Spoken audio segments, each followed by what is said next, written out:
নমস্কার, কেমন আছেন সবাই? সবাই বানাচ্ছে জিভে গজা মিষ্টিটা, তো আমিও একটু ট্রাই করলাম। যার জন্য ময়দাটাকে ঘি, লবণ, চিনি দিয়ে জল দিয়ে মেখে আমি 1 ঘন্টার জন্য ঢেকে রেখে দিলাম। আর আমি ওইদিকে গুড়ের মধ্যে ঘষে নিয়ে জল দিয়ে একটা শিরা বানিয়ে নিয়েছি আগুনে জাল দিয়ে। তারপরে আমি প্রত্যেকটা লেচি কেটে, ময়দার থেকে লেচি কেটে আমি 6টা মতো রুটি বানিয়েছি। প্রত্যেকটা রুটির উপরে একটু ঘি আর ময়দা ছিটিয়ে দিয়ে একের পর একটা দিয়ে একটু রোল বানিয়ে নিয়েছি। তারপর ছুরি দিয়ে কেটে পিস পিস করে নিয়েছি।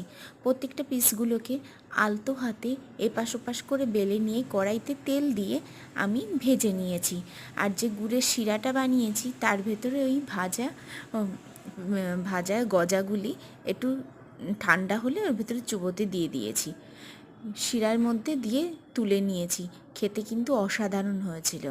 দেখে বলুন তো কেমন হয়েছে, আর অবশ্যই ট্রাই করবেন।